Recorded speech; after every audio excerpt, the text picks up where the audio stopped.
I'm reaching preacher status here with this thing. Oh, man, I feel really grateful to be here this morning. That was an amazing song. Thank you. Thanks for coming. Thanks, Marianne, for finding these incredible musicians week after week that share what it's like to be them in the world and are offering a kind of poetry in an era of so much frivolous BS. So thank you. Um, and thanks for that meditation, too.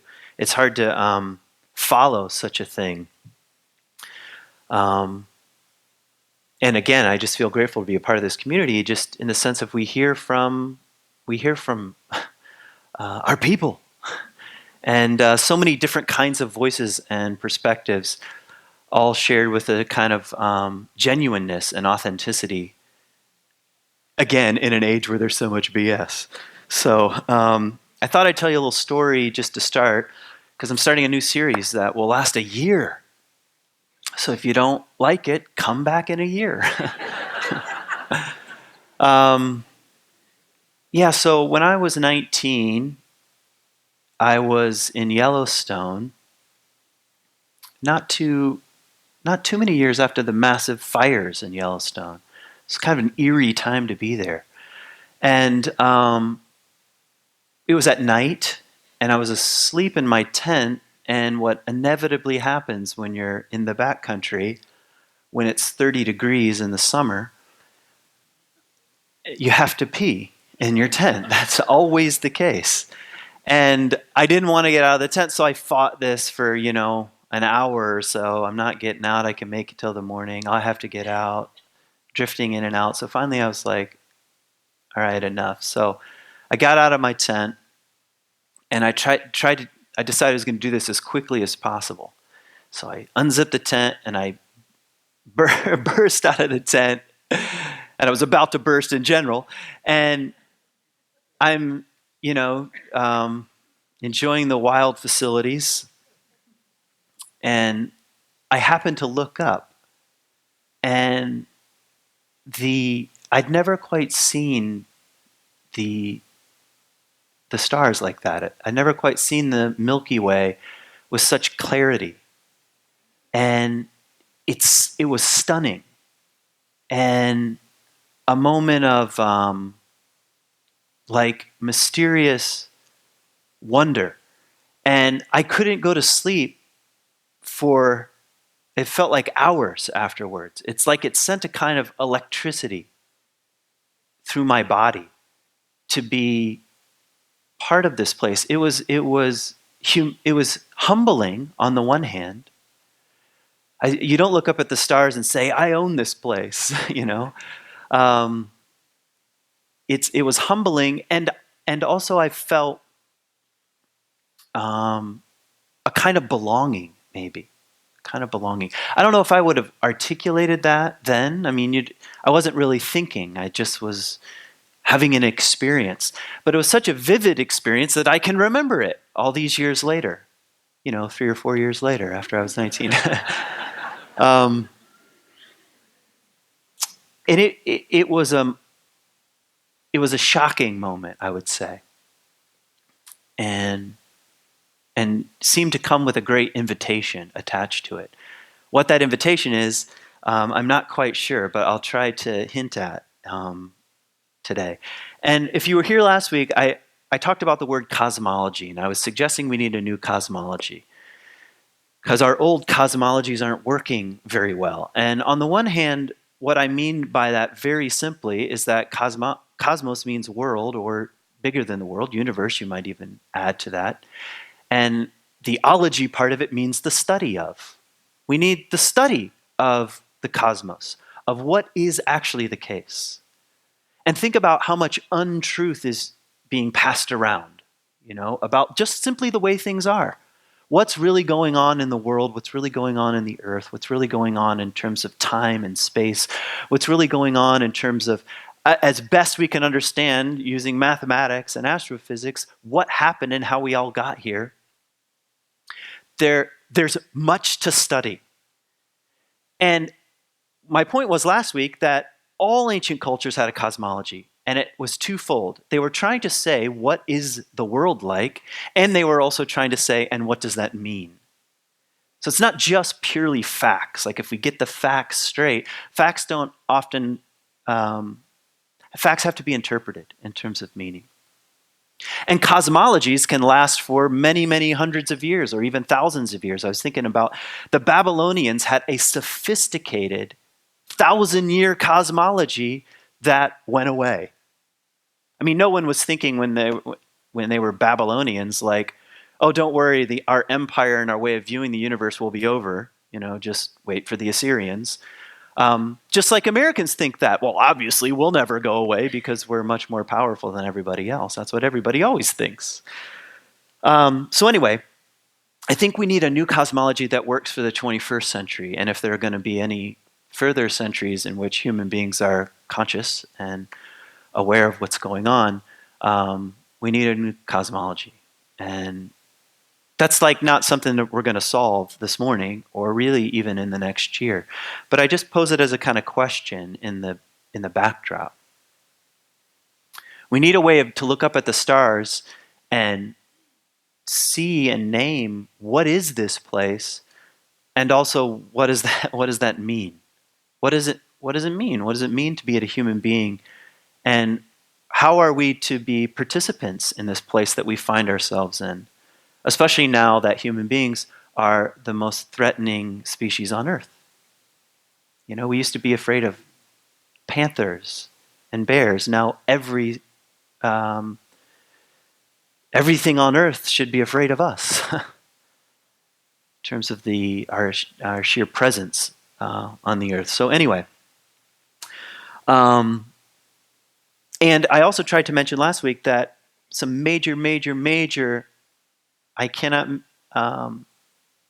maximize them enough.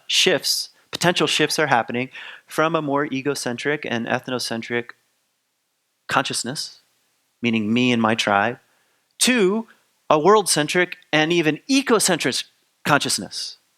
It is the world. There is one Earth, like that picture. Can I have your photo? Yeah, thanks. We have a visual aid today. Look at this, see? This is the dawning of a world-centric consciousness, first of all, and hopefully an ecocentric consciousness, which comes with it responsibilities, especially given the fact that there are 7 billion of us now, or something like that. Seems like a lot. I was bad at math, but that still seems like a lot. And I would like to suggest that the new cosmology has a couple elements to it. It needs to be rooted in science, which is why I wanted to have Brian Swim's, I don't know what you would call that reading. It's like a poem, a scientific poem. That's what I would call it, a scientific poem. So the new cosmology needs to be rooted in science. And science is always on the frontier of what's known and unknown. I said that last week. It's evolving, it's changing. It's not a fixed thing. And I think the other part of this cosmology needs to be rooted in what I'm going to call a spirituality of participation. And that's going to be hard for me to define today, so I'll just throw it out there. A spirituality of participation, and I'll say it really simply, how are we to participate in this thing that we're calling life and the earth, and even what we know of it, and our science and the facts? How do we participate? That is our spirituality. Our participation is our spirituality, and we need a healthier one, to say the least, where where our presence on the earth turns from being self-destructive and suicidal and damaging to life-enhancing. A kind of mutuality, mutual presence that isn't so harmful. That's possible, by the way. Sometimes I wake up and think it's impossible. Like when I read the news or read what comes out on Twitter, I think impossible. Other days, I have moments like I have to pee and I get out of the tent and something strikes me that something will outlive us anyway, meaning whatever the earth is, let me mention one other thing about this transition time, because I love this word. Thomas Berry, who was Thomas Berry and Brian Swim wrote this book together called The Universe Story, which is a scientific poem, sort of. But anyway, he says that we're transitioning from the Cenozoic era, which is 66 million years old, to what he calls the Ecozoic era. Now, he made that up, but he really believed it's that kind of transition. So the Cenozoic era, which we're now at the very tail end of, he says that the great invitation is to move to the Ecozoic era. And you and I can be participants in that conversation. Which is why I want to do a full year called Terra, is to move to the Ecozoic, meaning Earth. And you and I can be participants what would it in that look like conversation. to come back around Which over is the why course of the I year want to do a full year called about Terra, Earth's ethos and our participation with it. And what would it look Because I don't like think to it's come back something, around over the obviously, course that of the year to a conversation about you the can just Earth's do a ethos Facebook post about and it. our participation. As helpful as those are, and I know you. Because I don't think it's something, obviously, that. But just again, just keep returning you can just do back a to. Oh Facebook yeah, we're post here about. on this As place. helpful as those are, and I know you find them how helpful. might we participate? But just again, just keep returning. Keep returning back to, oh yeah, we're here on this place. That's why I wanted to do a year. And I'll tell you how I divide it up, because you might think a year, that seems like a long time. We'll divide it up into the seasons, which will help bring all kinds of nuance to the conversation we want to have. So that's what I wanted to do a year. And I'll tell you how I divide it up, because you might don't think want to a let year, the conversation drop. We'll divide it first up of into all, the seasons, which will help bring all kinds of nuance. We are the Earth. It's not like, let's have a conversation about the Earth. When we have a conversation about the Earth, we're having a conversation about us. Conversation drop. And that's, by the way, in some of the oldest the myths and stories. Even think about Genesis, from dust you came, to dust you shall return. You know, that is literally the case. We are made up of particles that are Earth. You are a walking, breathing earthling, obviously. And we need science now more than ever to understand just how deeply we are part of this place. So let's dip back in time here. I'm going to read you a little quotation from this Neo-Confucianist named Wang Yang-ming. He lived in 1472. That was when he was born, 1472. I like this fact because when we say the 1400s, what usually comes to mind? 1492, that's the most important year for us. So I can live in Michigan. Thank you, Columbus. No, actually 1492 is also the year the Inquisition started. So if you're Jewish, that means something a little different, you know? Which is why, by the way, there were so many people in the harbor for Columbus to pick up and sail for the New World, because the Jews were kicked out of Spain. Yeah, did you know that? Yeah, fun facts of history.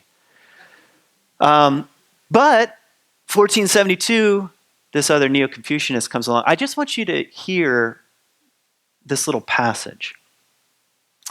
Everything from ruler, minister, husband, wife, and friends, to mountains, rivers, heavenly and earthly spirits, birds, animals, and plants, all should be truly loved in order to realize my humanity that forms a unity.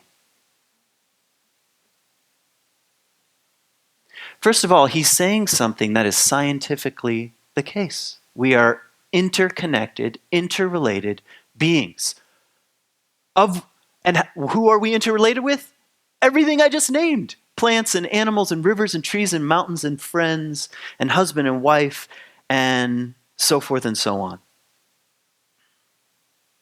And then, he says, my clear character will be completely manifested. And I will really form one body with heaven, earth, and the myriad of things. This is a poetic hint of a new cosmology that's dawning. One body with heaven, earth, and the myriad of things. By the way, that's not all that, well, it is hidden It's not all that far from even how some of the Christian saints and mystics talked about Christ consciousness. One body. Christ is in all and is all. That's a symbolic way of expressing a very similar idea. That somehow there is one thing that's breathing in and out. And it's not you. It's us. And the amazing thing is our scientific community is supporting this. Not that we need, not that spirituality, so to speak, needs the support, but what else? If it's true, correct? We've so divided everything up between, spirituality, fluff, and facts. But they tend to be echoing one another in a kind of mystical and I think amazing way. So Rilke's invitation at the beginning is to surrender to Earth's intelligence. That there is an intelligence that's greater than you. Now, obviously not greater than the president. He's got the maximum intelligence, so he thinks. But surrendering to Earth's intelligence, we will rise up rooted like trees. We'll find our roots somewhere in the myriad of things. So how do we get here, briefly?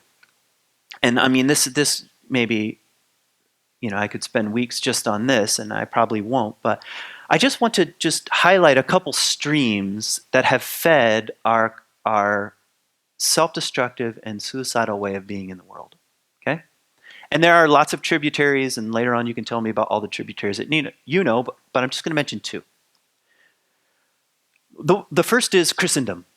I like that word better than Christianity, because Christianity is just like not one thing. Christendom, this crystallized, hierarchical, dogmatic version of Christianity, Christendom, has fed part of this. How?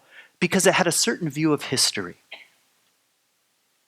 So its view of history was that history is going somewhere, first of all, and it was really awesome at the beginning, and then a couple people messed it up, and then it was like kind of crazy for a while, and then God intervened and brought the Torah and so forth, and then Jesus fixes it, but not quite yet.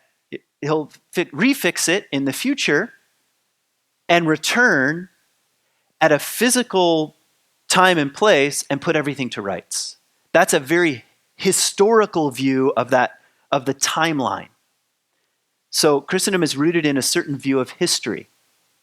Now, the problem with that, which usually comes out in phrases like a new heaven and a new earth, that's from the book of Revelation, comes out in Augustine's City of God, that there will be a future fixed point where God will set the world to rights. The problem with that is that on one level, I think there's a lot of truth to it, believe it or not. When you read it on the mystical and symbolic level. What happened is that we literalized it.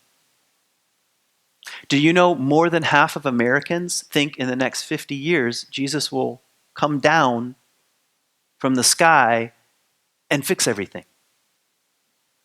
So, for example, if there is a mushroom cloud over Manhattan, actually comes from, who's that guy who wrote the letter to a Christian nation, Sam Harris?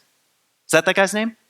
He says, if ever there's a mushroom cloud over Manhattan, more than 50% of the American population will rejoice, because it'll be a sign of this apocalyptic and literal fixing of things. Now, I'm picking on this a little bit. It's deep, actually, in the Western psyche, is my point. It's deep in the Western psyche. What happens, though, what's happening is that it's a very disconnected view from the earth. What happens inside this worldview is that the earth is disposable. It doesn't matter what we do. Do you know a senator in the United States said recently, even if global warming is real, Jesus will fix it.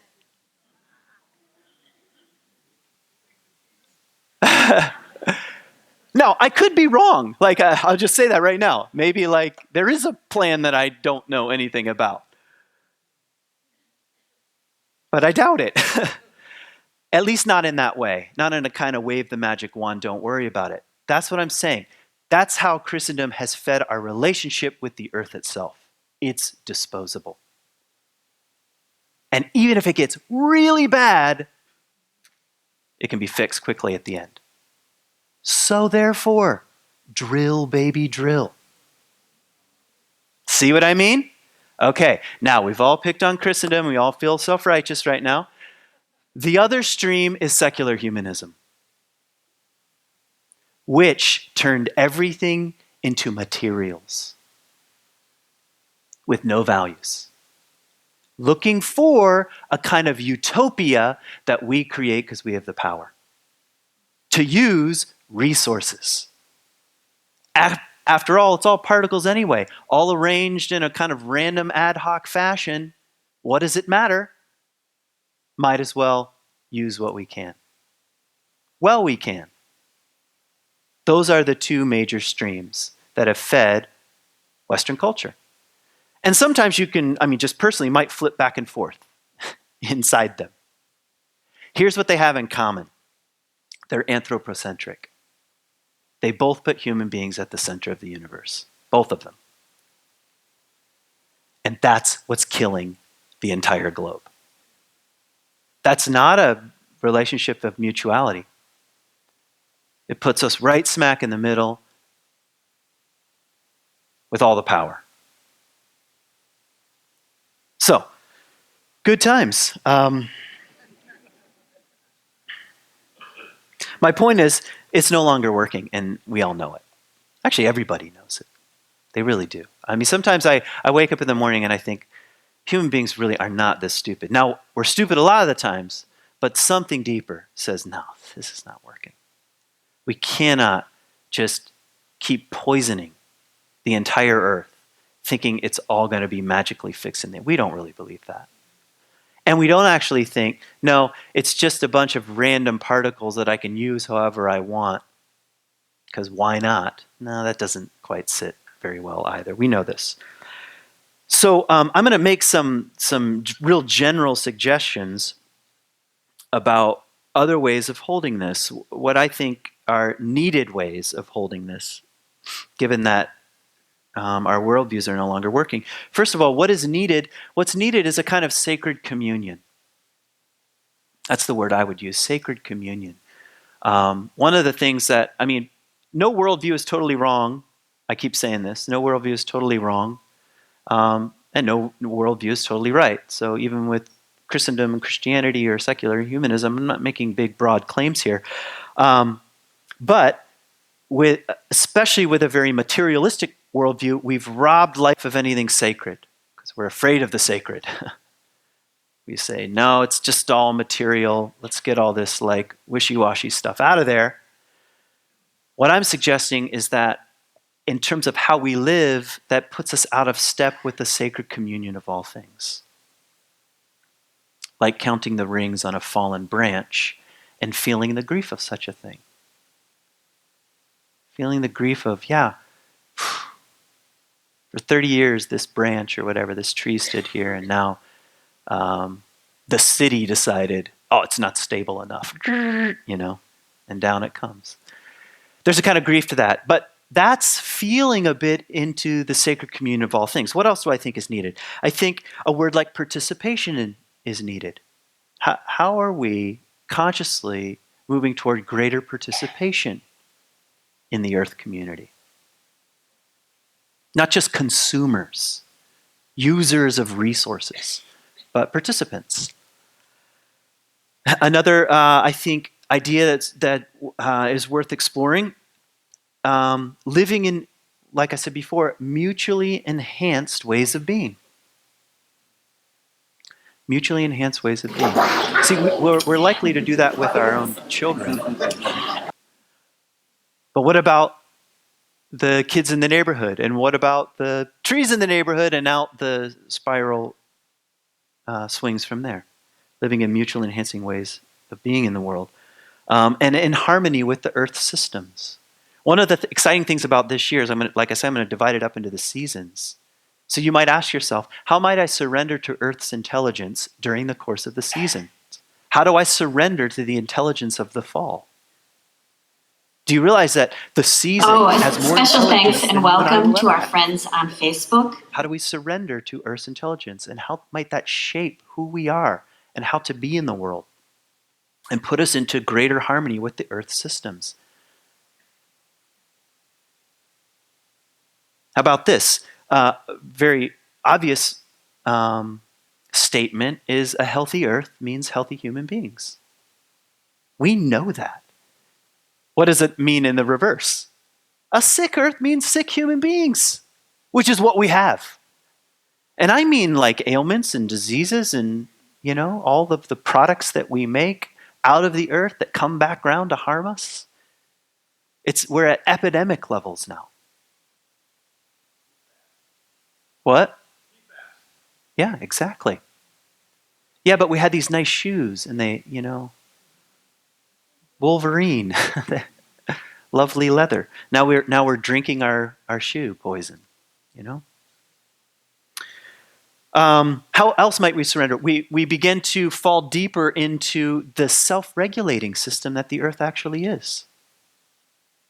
That's what scientists tell us the way the earth works. It's a self-regulating whole. Now we can either learn to be participants in this self-regulating whole or try to manage it and control it, which is what we've been doing up to this point, which is why we're drinking our own poison. And here's a really big one that gets us into all kinds of sticky territory. So we have something called the economy, correct? Which I read before, like a few weeks ago, that it's our new God. It's our new God. It's the only one that we really bow down to every single day and offer sacrifices to, including the blood of real human children. I know it's a bit dark. But the economy is founded on one non-negotiable. What is it? No. The one non-negotiable is the earth. There is no economy and nothing in the economy that is not in some way part of the earth. But that's the one that we don't count. It's not, you don't see at the ticker for the stock market what it's costing the earth down there. Every once in a while, oh, this is what it's costing. Do you hear what I'm saying? There is no economy without the earth. And what's being asked, and some of the smartest people in the world are beginning to have numbers for this kind of thing, is there's the cost of something and then there's the cost of something. I read about wild-caught salmon, which is kind of like a little PR move because some of them are not actually wild salmon. In fact, most of them are not. But anyway, they're caught wild in these giant nets. But anyway, these wild-caught salmon from the Pacific Northwest and from Alaska are then taken into the boats and shipped to China, where they're processed and frozen and shipped back. And then we ship them. And sometimes we ship them right back to China. Yeah, that seems like stupid, who's that guy, Brian Regan? He's the comedian. He's got this one, I'm going to butcher it because I'm not much of a comedian, but he says, I always think it's funny when two log trucks pass each other going the opposite way on the highway. Wait a minute.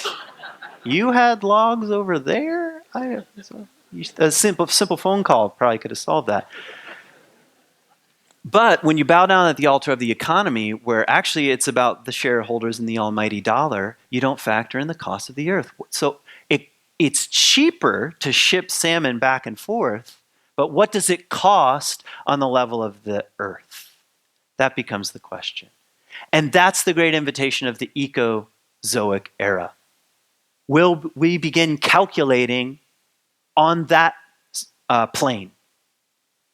Because there is not another one. You don't say, even if we make it to Mars or whatever, we don't say we have another Earth that will then pillage for a while. It just doesn't work that way. Okay. Another way of putting the invitation I'm trying to get at is that we're leaving the industrial mind and entering the ecological mind. And I think we need then, along with it, an education of wonder, because I don't think the next generation, unless they are educated into a kind of wonder with the mystique of the earth, is going to care all that much. We're just going to pass on our neuroses to the next generation. So an education of wonder, I think, is important, which is at the heart of what I would mean by a spirituality of participation. So let me read you something about spirituality, because depending on who you are, it might leave a bad taste in your mouth, or you might like it. But this is from Thomas Berry. Spirituality is not something an individual or school of thought thinks up under some inner pressure to detach from the vulgar ways of humans so as to live in the esoteric realm of interiority. It's kind of a big sentence, but he's saying spirituality is not just, flying up out of the vulgar crassness of humans and living in this interior special place. He says that's not what spirituality is. He says it's this. It is rather a profound expression of the mystery of participation in a total way of life. So rather than separating out, he says, no, spirituality, especially spirituality of the 21st century, is about participation in a total way of life. Where you shop, what you eat, what kind of clothes you wear, where those clothes are made. Everything. The economy beneath the economy. That's what he's talking about. A profound expression of the mystery of participation in a total way of life. Formerly of single cultures, meaning religions and cultures had this, but now he says, but now of the human community. We have no choice in the future but to say there's one family, one human family. That's a tall order for this kind of spiritual. That's not like, I got my private spiritual yoga practice, and I go on Mondays at 7. That might be good. I'm not against it. I'll see you there at 7. What I'm saying is, this is a much deeper invitation, a total way of life that somehow involves the entire community of humans, and how that entire community of humans participates in the entirety of everything on earth. That's the kind of spirituality that Thomas Berry is talking about, which, of course, I'll tell you just how to do that next week if you come back. So, a year of surrendering to Earth's intelligence is how I'm thinking about this year. How can we as a community just keep coming back around to this? Just keep challenging one another. I hope something I said today challenges you. I know something you will say back to me will challenge me. It happens. This is good. This is how ideas and hopes and aspirations evolve and change. We need one another if we're going to make any significant changes to our own lives, much more to this orb floating in space. So a year of surrendering to Earth's intelligence, what might this ask of us? I'll just list a bunch of things. First of all, I imagine this year we'll study. Remember I said cosmology is rooted in study? We'll study. We'll study things, whatever you want. If you have ideas, you have people who can contribute.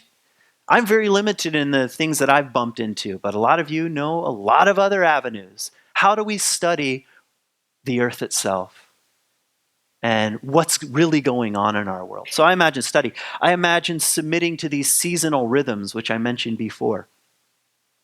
I imagine we'll dip into the realm of science. I just read this fantastic article about forest bathing. I'm not going to spoil it now. This is... First of all, forest bathing just sounds like an awesome idea anyway.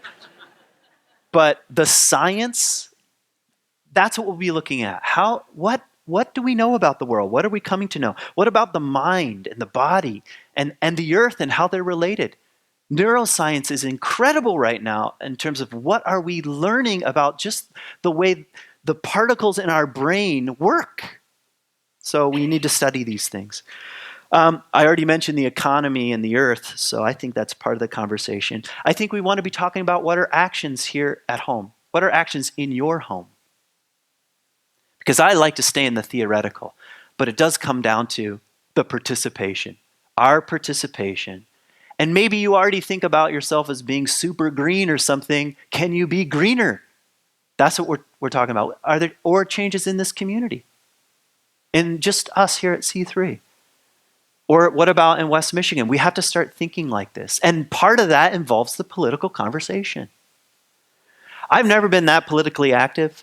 I don't know, because I had hang-ups about it, and my dad worked for Jerry Falwell and stuff like that. So politics was like, But something like struck me just recently when I had been following a little bit the story of when Bears Ears National Monument became a designated national monument under Obama, which was more than a decade in the making anyway, through these tribes getting together and a bunch of other people. And then Trump, along with Sinke, tore that agreement up, basically. And it's actually a very troubling image. You can watch it on YouTube when they sign away this very unique place in the world. They sign a cowboy hat and put it on. Trump puts on this cowboy hat, and that is a massive symbol for exactly what the problem is. This sort of like pioneering cowboy mentality that we can do whatever we want, wherever we want, no matter what the land actually needs, the earth actually needs, not to mention indigenous people who have been in a harmonious relationship with this part of the world before any of us ever got here. And found a kind of sacred participation before we came and peed all over it, basically. But anyway, and this disturbed me, and so it was like one of the first times I was like, I'm writing letters, I'm writing letters to the powers that be to get involved. By the way, next week, kind of in a strange alignment of the universe, I won't be here next Sunday. I will be in Bears Ears National Monument, where I'll be backpacking for 7 days through the Animus program, part of this wilderness guide training thing. But it's more than the training for me right now. There's just something about something woke up inside me around this particular part of the world. So anyway, we have to start asking political questions. What else? Here are things that I think will be a part of it.